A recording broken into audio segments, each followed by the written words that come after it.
Olá pessoal, aqui é o professor José Ivo, com Fundamentos de Enfermagem. Hoje vamos encerrar nossa disciplina de Fundamentos de Enfermagem, a parte teórica, não é? E vamos dar continuidade depois em Fundamentos de Enfermagem, a parte prática.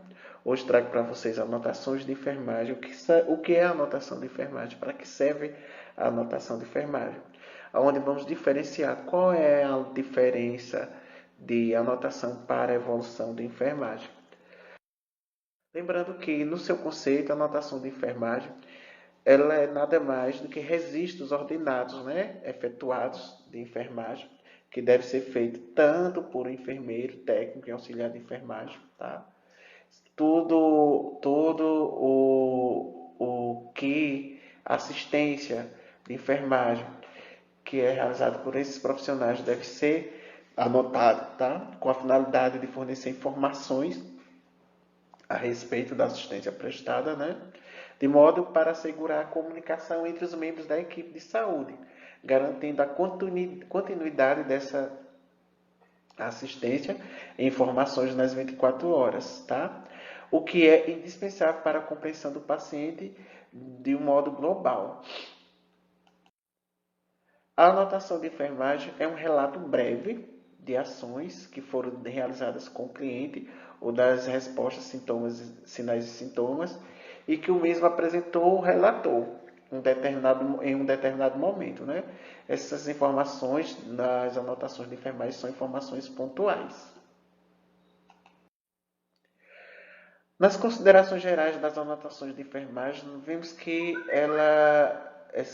essas anotações eles são dados contidos, né, que irão subsidiar o enfermeiro para o estabelecimento no seu plano de cuidado, na sua prescrição, né, onde todas as anotações vão ser utilizadas para planejar os cuidados de sua prescrição, além de fornecer um suporte para análise do preparo da evolução de enfermagem.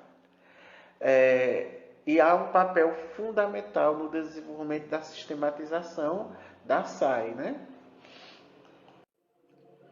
Na anotação deve constar todos os cuidados prestados ao cliente, seja eles já padronizados de rotinas ou específicos, e também essas anotações de enfermagem devem ser referentes aos dados simples, né? Não é correto, por exemplo, o técnico ou auxiliar de enfermagem anotar dados referentes ao exame físico do cliente, né? Como o abdômen distendido, timpânico, pupilas isocóricas e etc. Visto que, para a obtenção desses dados, é necessário ter realizado um exame físico prévio que constitui sobre a ação privativa do enfermeiro, né? As anotações de enfermagem, como vocês sabem, já são anotações que qualquer membro da equipe de enfermagem pode realizar. Já a evolução é privativa do enfermeiro. O enfermeiro deve anotar em sua unidade de estratégia visando desenvolver na equipe de enfermagem habilidades que garantam a qualidade da anotação. Sempre usar impressos próprios, rotinas e treinamento, né? Diante desses impressos. Os objetivos para a realização das anotações de enfermagem é que deve atender à legislação pertinente, né, da enfermagem, tá? Garantir a continuidade da assistência, a segurança do paciente e a segurança dos profissionais. Também tem o objetivo de contribuir para o ensino e pesquisa e também para a auditoria, tá? Em relação à segurança do paciente, nessas anotações, tudo que for realizado, desde a administração de medicamentos, a assistências ao paciente, deve ser anotados. E isso vai respaldar, né, sobre segurança também dos profissionais, respaldando esses profissionais de qualquer acusação, né, sobre negligência ou outros atos, tá, que podem afligir a lei do exercício, né, da profissão, e serve também como ensino e pesquisa. Em relação à auditoria, é nessas anotações de enfermagem que vão ser utilizadas pesquisas para verificar questões de gastos, né, sobre determinadas assistências. Os aspectos legais dos registros de enfermagem de garantir a comunicação efetiva entre a equipe de saúde. Há um respaldo legal, tá, nesse registro para os profissionais. É uma forma de segurança tanto para o profissional quanto o paciente. E é o único documento que relata todas as ações de enfermagem junto ao cliente. Qual é a diferença entre a evolução e a anotação de enfermagem? A anotação de enfermagem é realizada por toda a equipe de enfermagem, enquanto a evolução é privativa do enfermeiro, de acordo com o artigo 11.000 da lei do exercício, né? A lei profissional 7.498 de 86. E na anotação, a informação é pontual, né? Por exemplo, o cliente apresentou 2 episódios de fezes líquidas, sanguinolenta. Na evolução, o enfermeiro deve analisar essa ocorrência, né, desses episódios e considerar o processal doença e suas implicações, tá? Esta informação, portanto, é processada e contextualizada. A anotação deve registrar exatamente o que foi observado ou realizado e sem comparação de dados, tá? E já a evolução exige o enfermeiro faça uma reflexão, né? Compare e contextualize a informação. A evolução da enfermagem é determinada em lei e é de direito pleno do paciente. É um importante instrumento para o enfermeiro registrar e fundamentar as intervenções necessárias no cuidado da enfermagem. É nele que o enfermeiro vai distinguir, né, toda a sua assistência de intervenção nos cuidados gerais do paciente, ao paciente. Aqui nessa tabela mostra com a diferença, né, da anotação para a evolução. A anotação são coleta de dados brutos, né, tipo sinais vitais em números. É feita por toda a equipe de enfermagem e é feita a todo momento, tá? Vários momentos. Vai depender da rotina e na necessidade de cada paciente e é pontual, né? É pontual. E às vezes essas anotações elas são realizadas tanto diretamente na avaliação, mas também em observação. Já a evolução, não, a evolução é realizada com dados analisados, tá? O enfermeiro é quem faz a evolução em um período, né? Vai depender do plantão, tá? Ele pode ser, depende do plantão, se for de 12, de 6, de 24. E essa evolução é processada e contextualizada, tá? E é a base de uma reflexão diante de todos os dados analisados. O embasamento legal para as anotações de enfermagem é perante a lei número 7.498 de 86, a lei, né,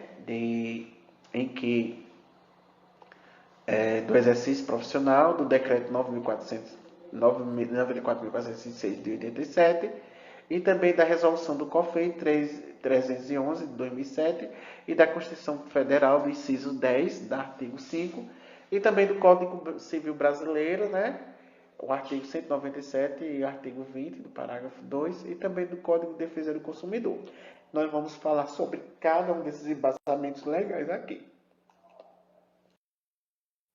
A lei do exercício profissional, no artigo 11, diz que o enfermeiro exerce todas as atividades de enfermagem, cabendo ele tem suas atribuições privativas, né? Como planejamento, organização, execução e avaliação dos exercícios da assistência de enfermagem, tá? E consulta de enfermagem, né? Sob prescrição também de assistência de enfermagem. A resolução do COFEN, número 311 de 2007, sobre o Código de Ética dos Profissionais de Enfermagem. Vocês vão ter uma disciplina de ética, tá? Que é onde vai falar muito sobre esses códigos de ética dos profissionais de enfermagem, mas agora, nesse momento, sobre essa resolução, fala sobre alguns direitos, né? Segundo o artigo, né? Primeiro, a enfermagem deve exercer, né? Com liberdade, autonomia e ser tratado segundo o pressuposto e princípios legais, éticos e dos direitos humanos. No artigo 2 diz que aprimorar seus conhecimentos técnicos, científicos e culturais que dão sustentação à sua prática profissional sobre consulta de enfermagem, né? E tem responsabilidades e deveres perante o artigo que diz que exercer a profissão com justiça, compromisso, equidade, resolutividade, dignidade, competência, responsabilidade, honestidade e lealdade, né? Isso é responsabilidade e deveres. No artigo 12 diz que deve-se assegurar a pessoa, família e coletividade na assistência de enfermagem, livre de riscos decorrentes de imperícia, negligência e imprudência, onde o profissional não deve cometer nem imperícia, negligência e imprudência. Isso está na bioética, né? E de responsabilidade e dever do profissional de enfermagem. No artigo 16, deve garantir a continuidade da assistência de enfermagem em condições que ofereçam segurança, tá? Mesmo em caso de suspensão das atividades profissionais, decorrente de movimentos reivindicatórios da categoria, tá? Registrar no prontuário do paciente, o artigo 25 diz que registrar no prontuário do paciente as informações inerentes e indispensáveis ao processo de cuidar.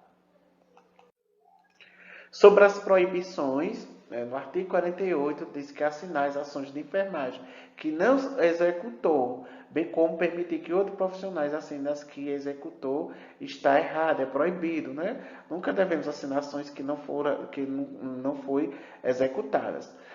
No artigo 80 diz que delegar suas atividades privativas a outro membro da equipe de enfermagem ou de saúde que não seja enfermeiro, né? Delegar suas atividades privativas a outro membro da equipe de enfermagem ou de saúde que não seja enfermeiro é proibido, tá? Constituição Federal, artigo 5, né? Do inciso 10. São invioláveis a intimidade, a vida privada, a honra e a imagem das pessoas, assegurado o direito de indenização pelo dano material ou moral decorrente de sua violação, ou seja, a intimidade e a vida dos nossos pacientes, eles são invioláveis, tá? Nós, profissionais de enfermagem, devemos ser cautelosos em relação a violação dessa intimidade, também do dano material ou moral, né, do paciente, e que caso se esses direitos, essa intimidade, essa vida privada seja violada, a pessoa pode ser indenizada, tá? E quem cometeu, né, vai pagar processo. Sobre o Código Civil Brasileiro, no artigo 197, aquele que por ato ilícito, no artigo 196 e 186 a 187, causar danos a outro, fica obrigado a repará-lo. Nunca se deve causar danos, tá? Quem causar deve repará-lo. No artigo 20, parágrafo 2, responde pelo crime o terceiro que determina o erro. Ou seja, vou citar um exemplo. Teve uma determinada cidade em que uma secretária de saúde pediu para que a técnica de enfermagem administrasse uma vacina em uma pessoa que não fazia parte do grupo prioritário. Né? E a pessoa, nesse caso, era a terceira pessoa que determinou o erro. Então, ela é quem respondeu pelo crime. Em relação ao Código de Ética de Defesa do Consumidor, né? O artigo 43, o consumidor, sem prejuízo do disposto no artigo 86, terá acesso a informações existentes em cadastro, vista, registros e dados pessoais de consumo arquivados sobre ele, bem como suas respectivas fontes. Ou seja, qualquer consumidor, qualquer cliente, qualquer paciente que esteja hospitalizado e queira saber que queira ter acesso às suas informações sobre o seu prontuário, ele tem todo o direito, tá? Ele é um direito dele ter acesso a essas informações, tá? E devemos sempre atentar para não negar esse acesso. As anotações de enfermagem, ele subdizia o enfermeiro para o estabelecimento do plano, né, do cuidado. O papel fundamental essas anotações têm um papel fundamental para o desenvolvimento da sistematização de enfermagem, pois identifica as alterações do estado do paciente, tá?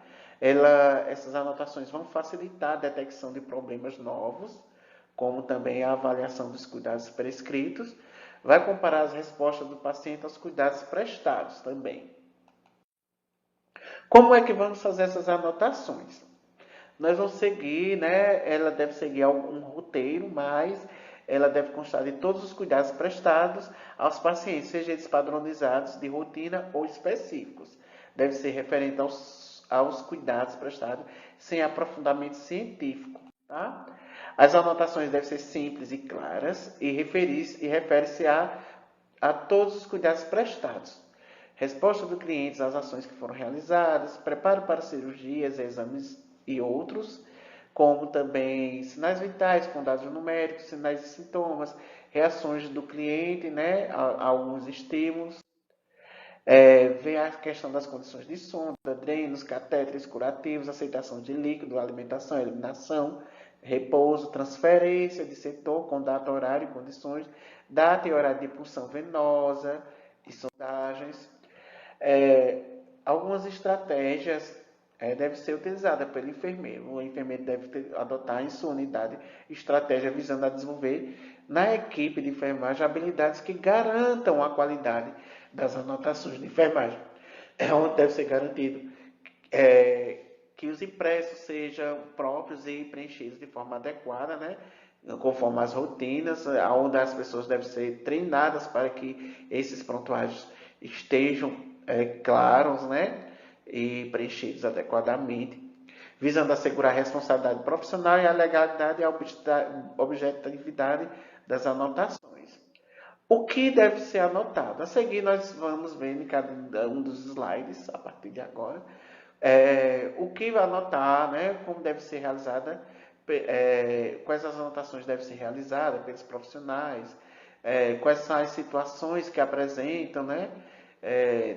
Nesse processo de saúde e doença, tá? Nessa imagem aqui vemos uma técnica de enfermagem fazendo avaliação dos sinais vitais e é através dessa avaliação que ela vai fazer as suas anotações de enfermagem.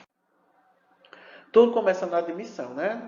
Vamos admitir o paciente, nessas condições de admissão nós vamos ver como ele chegou, né? Se ele veio deambulando, se veio em maca, cadeira de roda, se veio com acompanhante ou responsável sozinho, né? Como estão as condições de higienização desse paciente, os sinais vitais, procedimentos realizados na admissão, o rol de pertences do paciente, tudo que o paciente trouxe tem que ser anotado, né? Nome completo do paciente, data e hora de admissão do paciente também. Devemos, nas anotações em relação à transferência do setor, ver que setor de origem ou de destino, né? Horário de transferência, condições de paciente, né? Se esse paciente apresenta dor, se ele deambula, se ele veio da maca, de cadeira de rodas, se ele está sonolento, quais os motivos da solicitação de transferência, tá?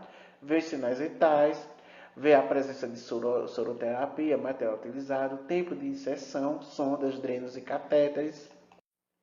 Já em relação ao óbito, nós vamos anotar a assistência prestada durante toda a constatação, né, do óbito, o horário do óbito, quem constatou o óbito, preparativos, né, com o corpo também, a dieta, como é realizada a dieta, se a dieta oferecida foi geral, leve, branda, hipossódica, hipercalórica, quantidade aceita por ele, quanto foi oferecido, o que ele aceitou, se o paciente necessitou de auxílio para a realização da dieta, indicar o motivo de recusa sobre a dieta, se a dieta é por sonda, a quantidade, se há refluxo gástrico, quanto a dieta, se a dieta é zero, que geralmente ela é zero quando o paciente é submetido à cirurgia, né, ou a alguns exames, quanto às alterações alimentares, se há uma disfagia, uma mastigação, se essa mastigação é dolorosa, se falta apetite, né, náuseas e vômito. Em relação à diurese, vamos anotar o quê? Vamos anotar a ausência ou a presença de diurese, se é por sonda, fazer o balanço hídrico, né, medir ml. Quais as características dessa diurese? Qual é a coloração? Tá? Apresenta normalidade? Quais a normalidade? Hematúria, piúria, disúria. Formação, se é uma forma da eliminação, se ela é espontânea via europeia, via sonda vesical demora ou estomias, né, urinária. E as evacuações? Quantos episódios? Quais são as características de coloração e odor? Qual é a consistência? Se é pastosa, líquida ou semipastosa? Qual é a dificuldade na eliminação? Né? A quantidade, se é pequena, média, grande? Via de eliminação retal, né? Tem ostomias. Enquanto a constipação, se há medidas de controle, relato do paciente, se é responsável, se é referente à constipação, né? Quantos dias ela vem apresentando a constipação, quais são as causas, ingesta insuficiente de líquidos, falta de alimentação com fibras, falta de deambulação livre ou restrita, não é? Em relação à diarreia, né, ela tem que identificar os números de episódios, né, durante todo o plantão, característica das fezes, coloração, odor e quantidade, presença do abdominal generalizada, né, e horário. E sobre a higienização, nós vamos ter tipos de banho, imersão, se é de imersão, inspeção ou de leito, né? Ver o horário, se for de aspersão, se ele vai deambulando, se vai de cadeira de rodas ou se precisa de auxílio, né? No leito, as alterações da pele, alergias, massagens, movimentações, hiperemias locais, né? Soluções aplicadas para a prevenção de úlceras, né? Em condições das mesmas, as hiperemias locais são os indicativos para formação de úlceras, se não forem feitas intervenções, tá? E os cuidados com o couro cabeludo, é de grande importância, né? Esses cuidados com o couro cabeludo, onde vai ser feito em horário com shampoo, o tratamento realizado, feito, né? Ou porque ver as condições do couro cabeludo e dos cabelos, e sempre utilizar materiais adequados para fazer a higienização do couro cabeludo. Já em relação à higiene oral, tem que se verificar se há presença de prótese, né? Se é parcial ou total, se há condições de higiene, se ele fez só ou auxiliando, se foi retirada a prótese, se é identificar o proteger e entregar para o guarda do responsável da família, né? Ou do hospital, ver o aspecto da cavidade oral, se nessa cavidade oral tem lesões, se tem hiperemia, condições de arca dentária, não? E também é muito importante ver a questão dos curativos, onde deve ser visto a data e a hora que foi realizado o curativo, data do curativo, oclusivo, se o tipo de curativo é oclusivo, é aberto, simples, compressivo, ou ou tem presença de dreno, né?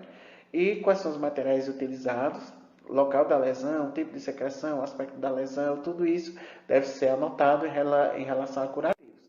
E adrenos, nós vamos ter que observar local, quantidade, né?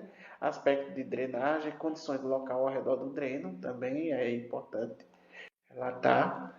E dor. A dor tem que ser vista, né, como um quinto sinal vital, certo? Mas ele é mais abrangente. Ver a hora da dor e sua duração, localização da dor, a intensidade, se é contínua ou intermitente. providências adotadas, se essa dor foi comunicada ao enfermeiro ou ao médico, e os fatores que precipitam a dor ou melhoram. E temos o acesso venoso, né? O acesso venoso periférico, onde vai ser anotado a localização, o tipo de acesso, qual foi o dispositivo, né? Tempo de permanência para o controle da troca, conforme a CCIH. O que é a CCIH? É uma comissão interna hospitalar que faz a organização, né, das assistências, principalmente na troca de dispositivos, como vocês já viram, e o CCIH ele vai organizar esse fluxo de atendimento, minimizando, né, os riscos, com a intenção de minimizar os riscos de contaminação hospitalar e complicações locais, né, se há nessas feridas, hematoma, infiltração, extravasamento e etc. E todos os efeitos adversos devem ser anotados também, né? Qual foi o horário da ocorrência, detalhamento do fato ocorrido, condutas tomadas, tais como é, foi comunicado ao enfermeiro, ao médico, etc. E também o estado geral e as condições do paciente após o acidente. Aqui trago uma mensagem, né, onde vocês vão refletir, que é sobre o sucesso. Para o sucesso, nós devemos estar de espírito aberto para enfrentar novos desafios, tá? Reconhecer as dificuldades, os erros e os acertos. Traçar metas e buscar os caminhos para cumpri-las. E para termos sucesso, devemos seguir esses 3 pontos aqui, né? Esses 3 pontos principais. Deixo essa mensagem aqui, né? Que vocês lembrem-se que as pessoas podem tirar tudo de você, menos o seu conhecimento, que é o bem mais precioso. Einstein. Eu termino com essa mensagem para só vocês fazerem uma reflexão que estamos no finalzinho, né, da nossa disciplina de fundamentos, a parte teórica. Vamos vir agora às práticas. Espero que vocês tenham tenham buscado adquirir muitos conhecimentos, né? Nós vamos estar daqui uns dias com as práticas em relação a todos esses assuntos, esses conteúdos que vimos na forma teórica e aonde vocês vão desenvolver as habilidades práticas de vocês, tá? Vou encerrar aqui, vamos para o WhatsApp. Lá vocês vão ter uma atividade referente ao assunto e vamos debater, né, com conversas, questionamentos para que possam tirar as dúvidas de vocês, tá? Até lá.